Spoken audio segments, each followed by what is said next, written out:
Manifester la foi de Dieu dans des temps de la fin, une nécessité absolue. En fait, le titre du message de ce jour est la foi de Dieu. Il ne s'agit pas de la foi en Dieu, mais de la foi de Dieu.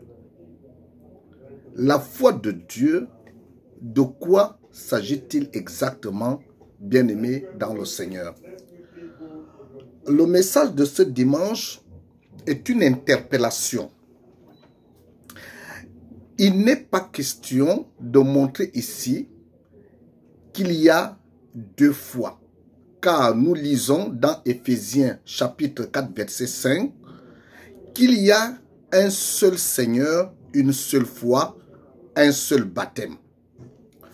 Mais en parcourant la Bible, nous pouvons nous rendre compte que Dieu a une foi et qu'il a manifesté à plusieurs reprises. En plus de la foi en Dieu, le Seigneur nous demande de manifester la foi de Dieu. Qu'est-ce que la foi de Dieu et comment la manifester? Pour mieux expliquer ce que c'est la foi de Dieu et pour mieux l'illustrer, il me semble très important d'abord de montrer l'unicité de Dieu. La Bible nous montre que le Dieu unique s'est révélé en trois personnes. Dieu le Père, Dieu le Fils, Dieu le Saint-Esprit. Nous pouvons bien le comprendre en lisant 2 Corinthiens chapitre 13 verset 13. Nous lisons: que la grâce du Seigneur Jésus-Christ, l'amour de Dieu et la communication du Saint-Esprit soient avec vous tous. Dieu en trois personnes. Cela peut paraître très difficile à l'intelligence humaine de le cerner. Pourtant, cela peut être facile à comprendre naturellement. Comme le montrait d'ailleurs il y a un an, et cela m'avait impressionné, un frère avec qui nous partagions la parole de Dieu, il disait que si l'on prenait l'exemple de l'eau, l'eau peut être à l'état liquide, à l'état solide ou à l'état vapeur. Même si elle change d'état, l'eau est toujours l'eau. Le Père est Dieu, le Fils est Dieu, le Saint-Esprit est Dieu. Et ils sont un. Lisons Jean chapitre 14 du verset 8 au verset 10. Philippe lui dit: Seigneur, montre-nous le Père et cela nous suffit.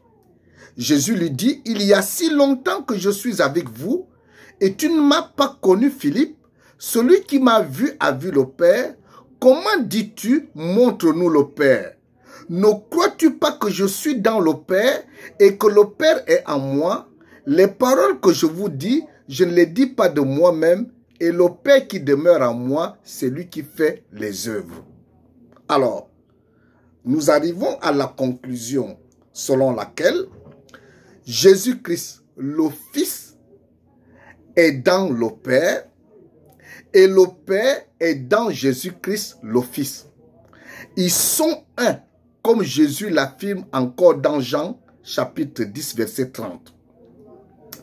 Alors, toujours pour montrer l'unicité entre le Père, le Fils et le Saint-Esprit, lisons aussi 1 Corinthiens 3, chapitre 16. Nous lisons ceci. Ne savez-vous pas que vous êtes le temple de Dieu et que l'Esprit de Dieu habite en vous? Alors, si les fils de Dieu et les filles de Dieu sont le temple de Dieu et que l'Esprit de Dieu habite en eux, cela veut dire simplement que l'Esprit de Dieu est Dieu. L'Esprit de Dieu est Dieu. Lisons aussi Galates chapitre 2 verset 20. Nous lisons ceci.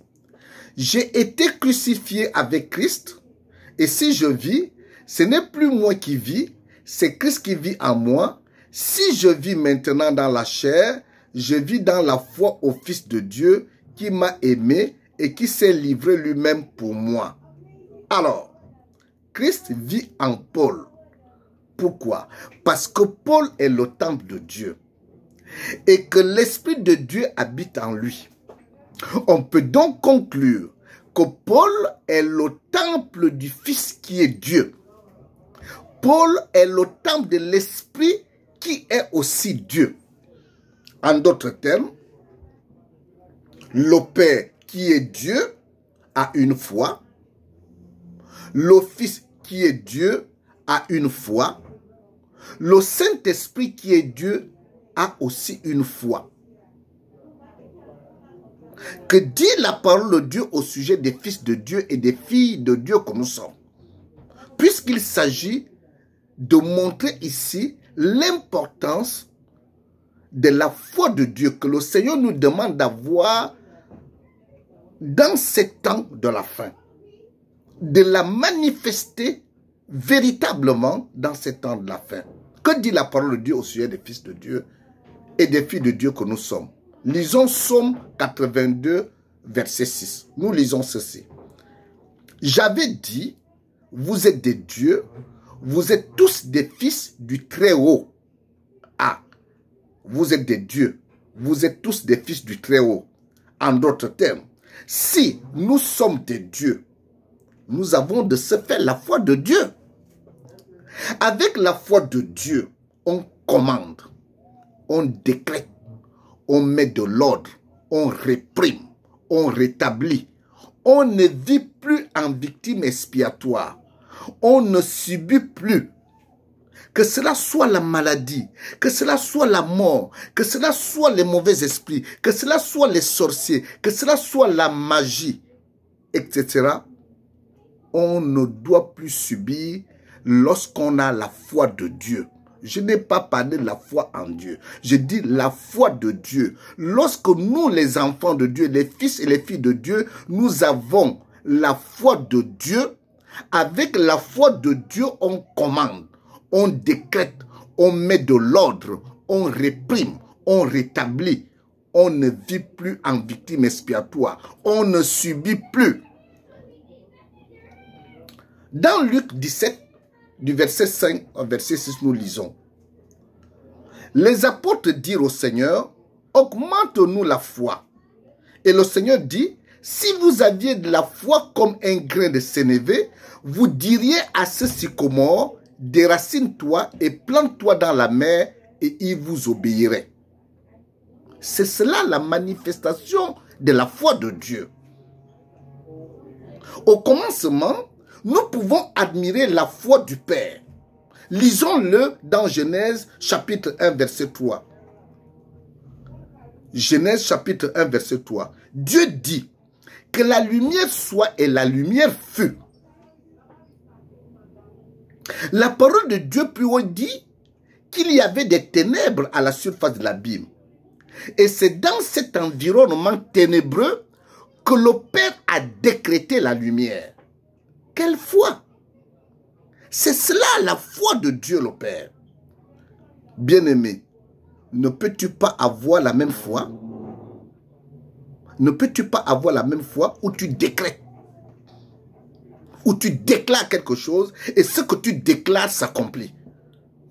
Comme Dieu l'a décrété tout à l'heure, Dieu l'a décrété devant une situation ténébreuse. Alors, Jean chapitre 11, verset 43 à verset 44. Nous lisons ceci. Ayant dit cela, il cria d'une voix forte, Lazare, sors! Et le mort sortit, les pieds et les mains liés de bandes, et le visage enveloppé d'un linge. Jésus leur dit, déliez-le et laissez-le aller. N'oublions pas que Marthe, la sœur de Lazare, disait, avant tout cela, Seigneur, il sent déjà, car il y a 4 jours qu'il est là. Malgré cette information, d'ailleurs vrai, comme celle-là, Jésus ose dire Lazare sort. Quelle foi! C'est ça la foi.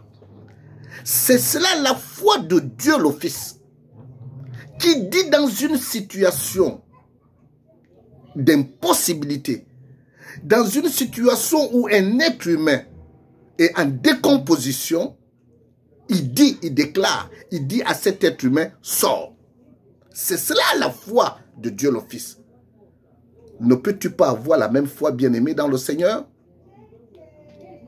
Comment peut-on alors, ou encore, comment peut alors se manifester la foi du Saint-Esprit? Nous venons de voir comment, dans la parole de Dieu, c'est manifesté un exemple de manifestation de la foi du Père. Nous venons de voir aussi un exemple de la manifestation de la foi du Fils. Comment peut alors se manifester la foi du Saint-Esprit, bien-aimé? Écoutez, c'est une révélation. Peut-être le Seigneur en a parlé à d'autres. La foi du Saint-Esprit se manifeste par le truchement des fils et des filles de Dieu. Ce sont les fils ou les filles de Dieu qui doivent faire manifester la foi du Saint-Esprit. Pourquoi? Parce qu'ils sont les canaux du Saint-Esprit. Si nous voulons voir la foi du Saint-Esprit se manifester, elle ne peut se manifester que par le truchement des enfants de Dieu. Lisons un exemple dans la parole de Dieu. Actes chapitre 13, du verset 5 au verset 12. Nous lisons la parole de Dieu. Arrivés à Salamine, ils annonçaient la parole de Dieu dans les synagogues des Juifs. Ils avaient Jean pour aide. Ayant ensuite traversé toute l'île jusqu'à Paphos, ils trouvaient un certain magicien, faux prophète juif, nommé Bar-Jésus, qui était avec le proconsul Sergius Paulus, homme intelligent. Ce dernier fit appeler Barnabas et Saul et manifesta le désir d'entendre la parole de Dieu. Mais Élymas, le magicien, car c'est ce que signifie son nom, leur faisait opposition, cherchant à détourner de la foi le proconsul. Alors, Saul, appelé aussi Paul, rempli du Saint-Esprit, fixa les regards sur lui et dit, « Homme plein de toute espèce de ruse et de fraude, fils du diable, ennemi de toute justice, ne cesserais-tu point de pervertir les voies droites du Seigneur? Maintenant, voici, la main du Seigneur est sur toi, tu seras aveugle et pour un temps tu ne verras pas le soleil. » Aussitôt, l'obscurité et les ténèbres tombèrent sur lui et il cherchait en tâtonnant des personnes pour le guider. Alors, le proconsul, voyant ce qui était arrivé, crut, étant frappé de la doctrine du Seigneur. Alléluia. Alléluia. Le passage dit, alors Saul, appelé Paul, rempli du Saint-Esprit,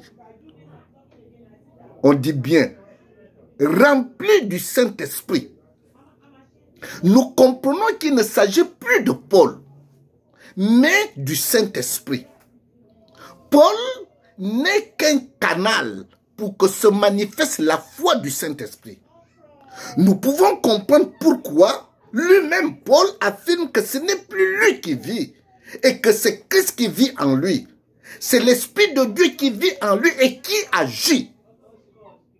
Bien-aimés dans le Seigneur, rien ne nous est impossible lorsque nous sommes remplis du Saint-Esprit. Car ce n'est plus nous qui agissons, mais l'Esprit de Dieu pour que rien ne nous soit plus impossible.